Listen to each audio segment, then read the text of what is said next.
it's become a little bit of an embarrassment, the royal train. It's the annual question that's asked at the financial briefing at the palace because it's so expensive. So one 2-day trip cost 44,000 in the last year. Another cost 33,000, and only really came out of the sidings twice for those two visits. It's not to say the king won't take other trains, it just won't be ones that are quite that expensive. It's the end of the line for the royal train after an announcement that it will be decommissioned. Rather than letting the train take the strain, King Charles will be using helicopters. The Times assistant and royal editor Kate Mansey is on the line. Morning, Kate. Good morning, Stig. Well, hang on a second. I thought he was Captain Net Zero, the king.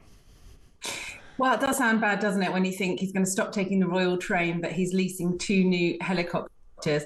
I'll put it into perspective. So this is the royal train. This is 9 carriages, a very special train that's got 180 years of history. The latest carriages were made in the mid-80s. So it is in need of some renovation, and it would have cost a huge amount to do that renovation. So instead, they've decided to scrap it. They're going to decommission it by March 2027 and turn it into a bit of a museum.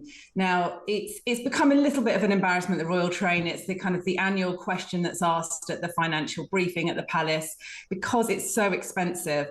So one 2-day trip cost 44,000 in the last year. Another cost 33,000, and only really came out of the sidings twice for those two visits. It's not to say the king won't take other trains, it just won't be ones that are quite that expensive. The other thing I find interesting about the finances, and I know the Sunday Times did a big piece on this, which I think was first adverted me to this story, is that the king owns so much land. He charges rent back to the state. So I think prisons, the NHS pays money to the king for land that they're using. That's a very odd situation, is it? A man there by an accident of birth because of the British state charges the British state to rent land from him. That's right. So there's 2 pots of money. So the king gets his private money from the Duke of Lancaster estate, and then he gets the sovereign grant, which is a proportion of the crown estate profits that would otherwise be with the exchequer. That's public money. But you're talking about the Duke of Lancaster profits. Now, that came up yesterday in the Duchy of Cornwall profits, because William, of course, also to some extent lays out the money that he gets. Now, that's his private income. He gets about £23 million a year from the Duchy of Cornwall. And they referred yesterday to that media scrutiny that you talk about the very high rents that are being paid. Now, William says he acknowledges that. He's going to scrap rent for those grassroots organisations. So things like the Scouts and a few charities will have their rent halved. But those public bodies that you talk about, the NHS in the case of the Duchy of Lancaster, the MOD rentals that William has on his Duchy of Cornwall land, they're going to stay at a commercial rate. So there's been no shift there. And that obviously is very lucrative for William. And now we were told yesterday that he pays tax at the highest rate. But again, Kensington Palace are not putting a figure on the amount of tax that William pays, which is interesting because his father, as Prince of Wales, did used to tell us. Oh, that's interesting. And is it, I mean, maybe this doesn't matter because it's too complicated for many people, but it is odd, isn't it, that the state, in the form of King Charles, or Prince William, receives money from the state for the purposes of renting their land, which is not, I mean, it's theirs by, again, an accident of birth. It's not really theirs. Does that matter, or is this something that people will this is part of having a royal family? Well, it's one for debate. I think that's right. It's private land. It's considered private land in the same way that any rich landowner would be able to do the same thing.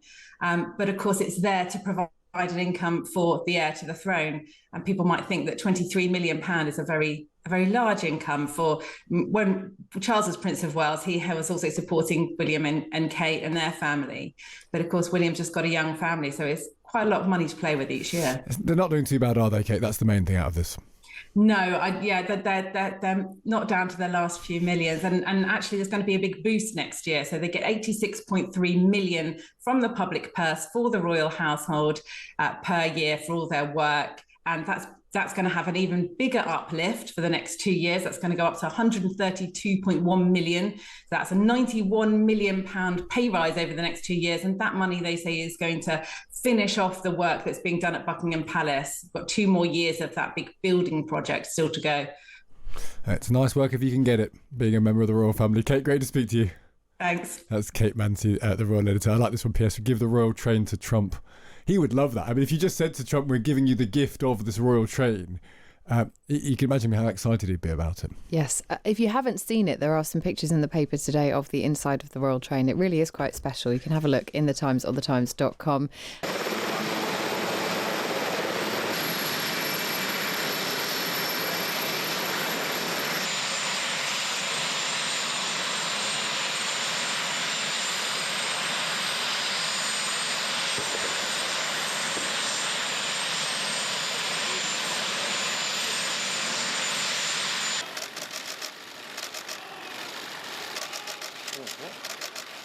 Right in the way.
Birthday, Owen Jones is a scumbag!